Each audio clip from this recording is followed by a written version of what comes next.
নমস্কার বন্ধুরা, শীতকালে বাজার ভর্তি কাঁচা টমেটো। আর এই কাঁচা টমেটো কেবলমাত্র শীতকালেই পাওয়া যায়। খেতে ভীষণই সুস্বাদু হয়।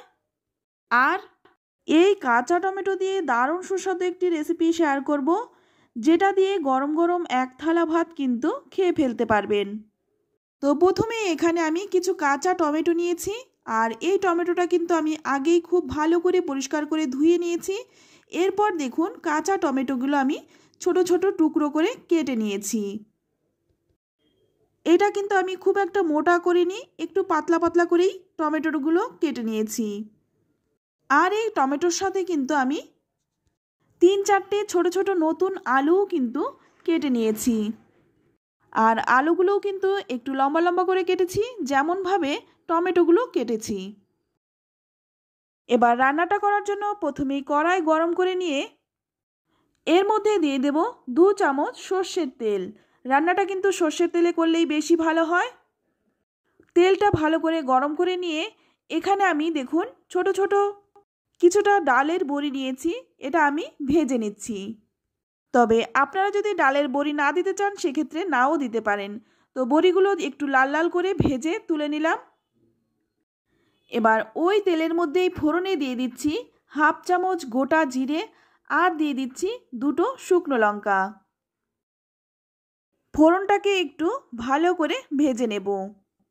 ফোড়নটা ভাজা হয়ে গেলেই এর মধ্যে প্রথমেই আমি দিয়ে দেব কেটে রাখা আলুগুলো। যেহেতু টমেটোর থেকে আলুটা একটু সেদ্ধ হতে সময় লাগবে, তাই আলুটা আমি প্রথমেই নুন হলুদ ছাড়াই ভেজে নেব। আলু কিন্তু একটু লালচে রং ধরিয়ে ভেজে নিতে হবে। আলুটা যদি ভালো ভাজা হয় খেতেও কিন্তু ভালো লাগবে। তো আলুটা দেখুন ভালো করে ভেজে নিয়ে এবার এর মধ্যে দিয়ে দিচ্ছি কেটে রাখা টমেটোগুলো। এবার টমেটোটাও দিয়ে কিন্তু আলুর সাথে ভালো করে একটু মিশিয়ে নেব। একটু নেড়েচেড়ে নিয়ে এর মধ্যে দিয়ে দিচ্ছি 1/2 চামচ হলুদ গুঁড়ো আর দিয়ে দিচ্ছি স্বাদ মতো লবণ। লবণটা অবশ্যই একটু বুঝে দেবেন। তারপর লবণ আর হলুদটা দিয়ে আবারও কিছুক্ষণ ভাজবো। তো এটা ভাজতে ভাজতে আমি কিছু মশলা বানিয়ে নেব। চলুন তাহলে দেখে নেওয়া যাক কী কী মশলা আমি এর মধ্যে দেব। এই জন্য প্রথমে একটা প্লেট নিয়ে নিলাম। এর মধ্যে নিয়ে নিচ্ছি 1 চামচ কালো সর্ষে। কালো সর্ষের পরিবর্তে আপনারা হলুদ সর্ষেও নিতে পারেন কিংবা দুটো মিশিয়েও নিতে পারেন। এবার নিয়ে নিচ্ছি 1/2 চামচ গোটা জিরে।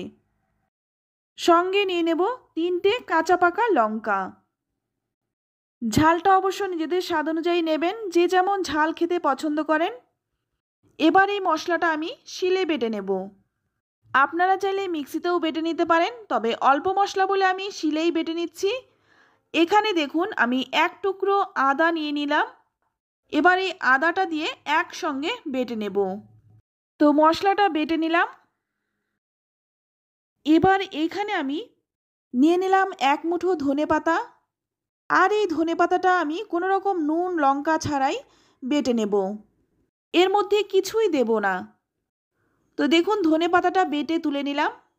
ধনেপাতাটা যদি এভাবে বেটে দেওয়া যায় রান্নার স্বাদটা কিন্তু অনেকটাই বেড়ে যায়। এবার দেখুন এখানে দিয়ে দিচ্ছি 1 চামচ লাল লঙ্কার গুঁড়ো। এটা কিন্তু ঝাল লঙ্কার গুঁড়ো। আমি আবারও বলছি ঝালটা কিন্তু নিজেদের স্বাদ অনুযায়ী দেবেন। লঙ্কাটা দিয়ে একটু ভালো করে নেড়েচেড়ে মিশিয়ে নিয়ে এবার প্রথমেই আমি দিয়ে দিচ্ছি বেটে রাখা সর্ষে জিরে আর আদাটা। তো এটা দিয়ে আমি কিছুক্ষণ ভাজবো। সামান্য একটু জল দিয়ে দিচ্ছি প্লেটটা ধুয়ে, যাতে করে মশলাটা পুড়ে না যায়। মশলাটা দিয়ে 4-5 মিনিট একটু ভালো করে কষিয়ে নেব। এবার গ্যাসের আঁচটা একদম কমিয়ে দিয়ে 2 মিনিট ঢেকে রাখবো। এতে করে মশলা থেকে তেল ছেড়ে দেবে। তো দেখুন 2 মিনিট পর ঢাকনাটা খুলে নিলাম আর মশলা থেকে দেখুন তেলও ছেড়ে দিয়েছে। মশলাটা খুব সুন্দরভাবে কষানো হয়ে গেছে। এটা যখন কষানো হয়ে যাবে তারপর কিন্তু ধনেপাতাটা দিতে হবে, একসঙ্গে দিতে যাবেন না।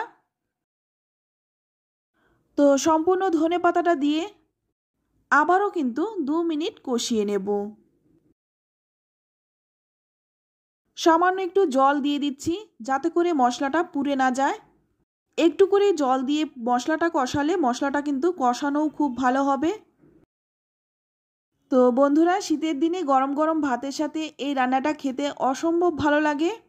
এবার এর মধ্যে দিয়ে দিচ্ছি 1 চামচ চিনি। যেহেতু টমেটোটা একটু টক, তাই চিনিটা দিলে স্বাদটা ব্যালেন্স হবে। আর এই রান্নাটা কিন্তু সম্পূর্ণ নিরামিষভাবে করা হচ্ছে। তো যারা নিরামিষ খেতে পছন্দ করেন তাদের জন্য এই রান্নাটা একদম আইডিয়াল একটি রান্না। তো ভালো করে নেড়েচেড়ে মিশিয়ে নিয়ে আবারও কিন্তু গ্যাসের আঁচটা একদম কমিয়ে 2 মিনিট ঢাকবো। 2 মিনিট পর ঢাকনাটা খুলে নিলাম। আর এখন কিন্তু মশলাটা খুব ভালো করে কষানো হয়ে গেছে, আর মশলা থেকে কিন্তু তেলও ছেড়ে দিয়েছে। এবার এর মধ্যে দিয়ে দেব 2 কাপ জল। আমি কিন্তু এই রান্নাটায় খুব একটা ঝোল রাখিনি। আপনারা যদি একটু ঝোল খেতে পছন্দ করেন সেক্ষেত্রে জলটা একটু বাড়িয়ে দেবেন। তো ভালো করে একটু নেড়েচেড়ে মিশিয়ে নেব যাতে মশলাটা খুব ভালো করে ঝোলের সাথে মিশে যায়। ভালো করে মিশিয়ে নিয়ে ঝোলটা 1 মিনিট ফুটিয়ে নেব। এবার এর মধ্যে দিয়ে দেব আগে থেকে ভেজে রেখেছিলাম যে ডালের বড়িগুলো, সেই বড়িটা দিলে কিন্তু খেতে আরও বেশি ভালো লাগে। তো বড়িটা দিয়ে হালকা একটু মিশিয়ে নেব। তারপর গ্যাসের আঁচটা একদম কমিয়ে দিয়ে 2 মিনিট ঢেকে রাখবো। 2 মিনিট পর ঢাকনাটা খুলে নিচ্ছি। এখন কিন্তু রান্নাটা একদমই হয়ে গেছে। এবার একটু হালকা হাতে নেড়েচেড়ে নিয়ে নামিয়ে নেব। তো বন্ধুরা, কাঁচা টমেটোর এই রেসিপিটি আপনাদের কেমন লাগলো অবশ্যই কমেন্টে জানাবেন। ভালো লাগলে লাইক, কমেন্ট, শেয়ার করতে একদম ভুলবেন না। আর আপনি যদি আমার চ্যানেলে নতুন হয়ে থাকেন চ্যানেলটা সাবস্ক্রাইব করে নেওয়ার অনুরোধ রইল। তো আজ এই পর্যন্ত, আবারও নিয়ে আসবো অন্য কোনো নতুন রেসিপি। সকলেই ভালো থাকবেন, সুস্থ থাকবেন। ধন্যবাদ।